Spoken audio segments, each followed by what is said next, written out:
Hi there, this is Ranjit from tech2buzz.com, and in this video I'm going to do the full review of this budget Android phone from HTC known as the HTC Desire C, and this is one of the most affordable Android phones from HTC that comes pre-installed with ice cream sandwich.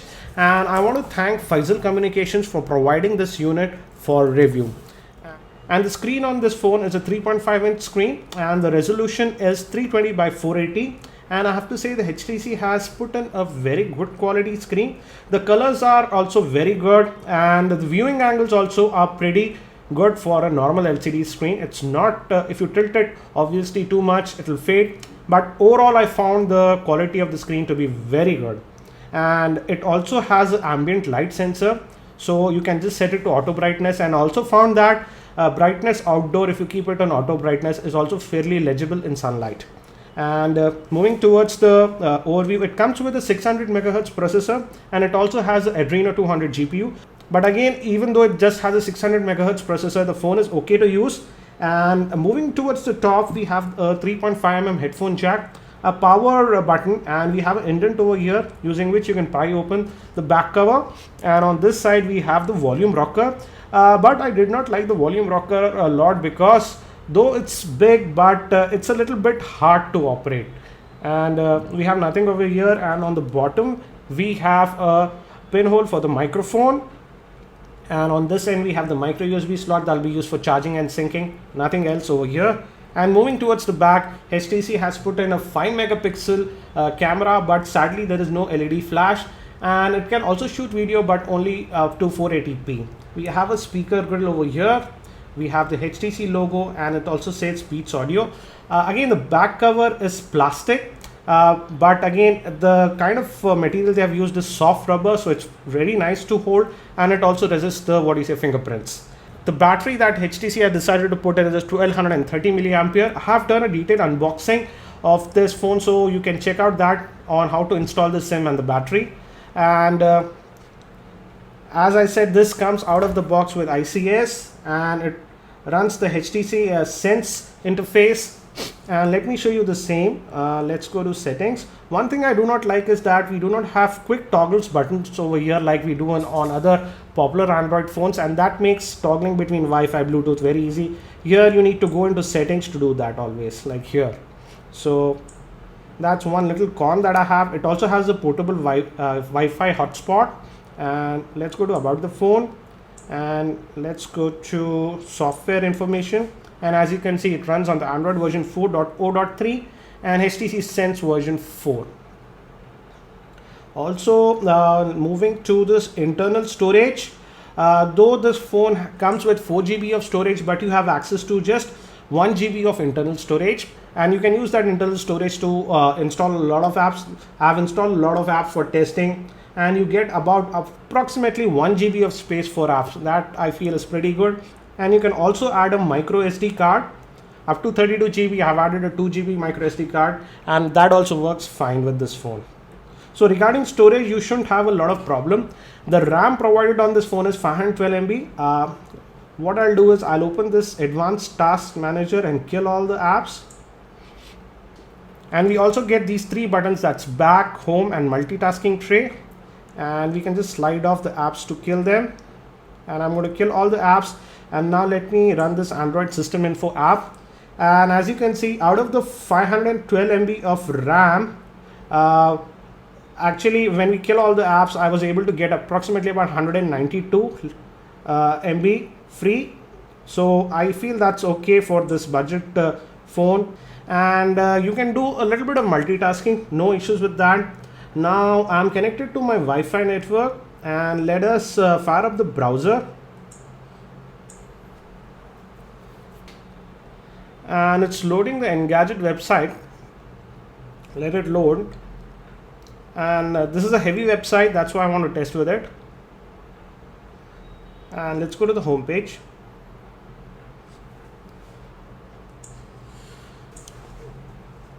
One thing I have noticed is that as it has just a 600 MHz processor, sometimes when you're doing a lot of multitasking, sometimes you will notice a second or two of lag. But with the general UI, did not face any issues. And as you can see, it's loading the full version of Engadget website, and this is a pretty heavy website.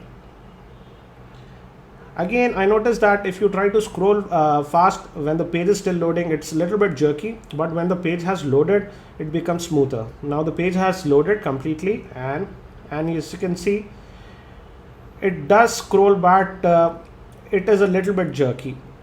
Now let me show you one more thing, that is the pinch to zoom gesture. Again, it is not silky smooth, it is a little bit jerky. But again, do notice that we do get text reflow with this phone, and as you can see, it has reflowed the text, so it's pretty convenient. Even though the screen is just 3.5 inches, it's very convenient because of the auto text reflowing option. So in terms of browsing, it is not the fastest phone that you'll have seen. You will occasionally get lags like this, but I would say it's not a deal breaker. If you have the patience, it'll do the job. And the good thing is it does the text reflow, but again, it takes a second or two to do that. So that's for the web browsing. Let me kill that. And we do get this ICS tray for multitasking. Regarding the UI, this comes with the HTC Sense UI, that's version 4, and we get 5 home screen, that's 1, 2, 3, 4 and 5. We don't get this gesture by which you can see all the home screens. HTC has removed that in this phone. And regarding the touch sensitivity also, I didn't have any issues. You can get to the app tray like this, and the good thing is that you get these 3 tabs at the bottom. If you click on the frequent tab, the most frequent apps that are using get populated here automatically, and you also have this download tab which shows you all the applications that you have downloaded. As you can see, I tested it with quite a few applications here, and all of them ran without any issues. Now moving to the media playback, again, as this is not a powerhouse, let me fire up this MX video player that I downloaded from the market. You can play video up to 480p, but beyond that, you can force it to play 720p video. For example, this Transformer trailer that I have is encoded in 720p, but you'll see that it is not smooth. It is a little bit jerky. 480p content played without any issues, and as you can see, it is skipping a lot of frames. So it can technically play 720p video, but I won't do that. I would restrict it to 480p. Also moving to the camera, it sports as a 5 megapixel shooter. Sadly, on the front we do not get a front facing camera. The camera, I would say, is okay. I have shot a couple of photographs. It's pretty basic. The bad thing is we do not get the tap to focus functionality. I miss that a lot. I have taken a few pictures with this. You can check these out. I'll also just show them in a full screen mode so that you can get an idea about that. Pictures taken indoor in artificial lighting, indoors with natural lighting, outdoors with natural sunlight. I would say outdoors with natural sunlight, the pictures come out to be pretty good, but indoors, as there is no flash, the pictures tend to be a little bit soft. Also, one more thing that is missing on this phone is we do not have a LED notification light. And now I want to talk about the speaker grill over here. Though the voice calls that I made were very clear, I would rate it 9 out of 10. But one peculiar problem that I faced was that during the call, if I raise the volume beyond the 50%, the voice was cracking a lot. I tried it with 5-6 calls and it was the same. I do not know if the problem is with this specific unit or it's a problem, because the voice was clear, but when I raised the volume, the voice was crackling. It was like the speaker was distorting a little bit. So that's one con I have. But the other party side, the voice calls were very clear. Now moving to benchmarks, let us do this Ninamark benchmark, and as you can see, I ran it earlier and I got a score of 15.7. It's a mid-range thing, and I'm running it again, and we're going to get a similar score of about 15 to 16, I would assume. And with this score, you can play quite a bit of games. I tried a lot of games on this, like casual games like Angry Birds Space, and I also ran one heavy 3D game, and that also ran. I'll show you the same. So the Nina Mark 2 is already done as expected. We got a score of 15.5. Let's publish it. And according to Nina Mark, the GPU used on this is Adreno 200. So that's the Nina Mark test. And let us run this Temple Run game. And this also runs fine on this phone. And I just wanted to show you the touch sensitivity. And I have no issues with the touch sensitivity.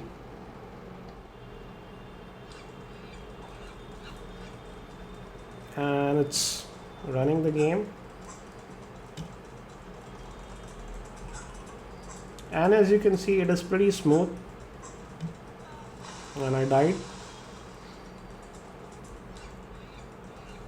And I'm going to run again. And as you can see, it is pretty okay, I would say. Not the...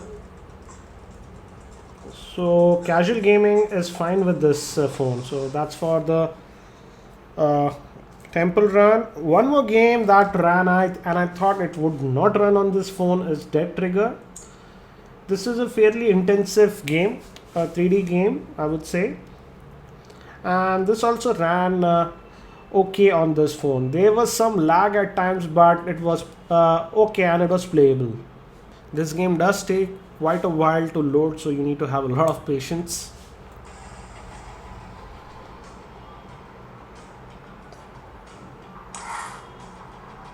And I accept it.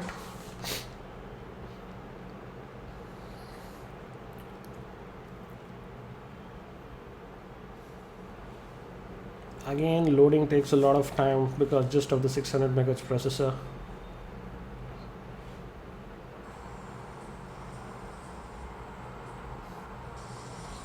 And as you can see, I am playing the game.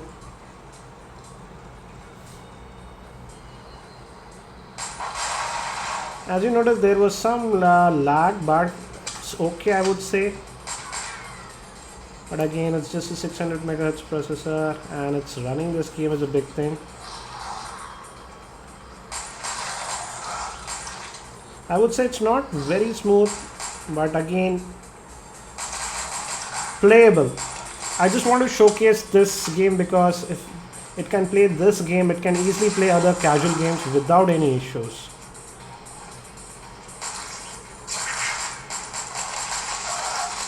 So that's for the Dead Trigger game. Let me get out. And let me kill that. All these. Now let me show you the keyboard of this one.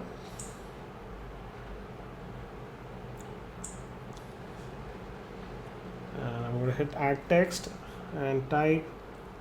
We do get this predictive text over here. And the keyboard is pretty large, I would say, and you shouldn't have a problem. Let's also try the voice dictation feature that we have in ICS. This is a test of the voice dictation. And as you can see, that also works fine. There's a little bit of lag, but it is okay, I would say. Overall, in the general UI while in the phone, I did not face any lags or that. At times when you're heavily multitasking, yes, there can be a half a second delay or something like that. But overall, I was satisfied with the performance of this phone, considering the budget price for which it sells. It's an okay phone, I would say. Sadly, I couldn't do any extensive testing with the battery. But this 1230 milliampere battery should be able to last you for full one working day. The battery as of now is on 66%, and let us look at the battery figures. We can go in battery and battery use, and as you can see, it's almost a day and it's at 66%, and the screen time I used the phone was 1 hour 14 minutes.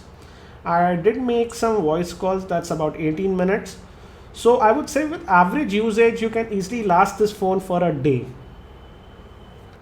Now let me also show you one more last benchmark that we'll do. That's the quadrant standard benchmark. And I'm running it for the first time. And I'll just quickly skip to the scores because this benchmark does take some time. So the quadrant benchmark is done. And let's have a look at the scores. And it says our device got a score of 1253. That is typical for a single core phone. And let me tell you the breakup. The total is 1253. Out of that, the CPU got a score of 971. Memory again 971. IO 2824. 2D graphics 400 and 3D graphics is 1099. So that's for the quadrant benchmark. And one more thing that I noticed is that you notice this touch sensitive buttons at the bottom, capacitive, that's back, home, and the multitasking tray. At night they do not glow, so you need to get used to it. It is a bummer that they do not glow at night. So that's one little con that I have. But again, if you're using the phone, you get used to it. Overall, the phone is very comfortable to hold, and it's a great phone for somebody who does not like large phones. It fits comfortably in your hand, and I say it's also pretty light. It's just around 100 grams. So it's easier to hold. And the speakerphone performance is also pretty good. And to show you the same, I'll run this Savan app and I'll just play some random song. And as you can see, it's pretty loud. I'm going to lower the volume a little bit. And if you place the phone down, the volume increases because it bounces the surface. So in terms of the speaker quality, I would say it's pretty okay. And I would say it's pretty loud. And let me show you the dialer also. We get the stock HTC dialer. And I'm going to just make a phone call. And let's switch it on to speaker.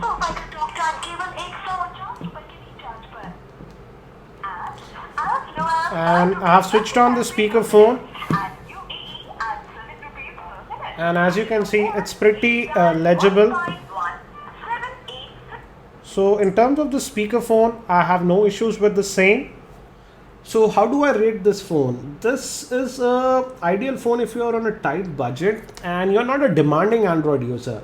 If you are a casual user, this phone will suit you fine because as you have seen it, you can also do casual gaming with it. It does that pretty fine.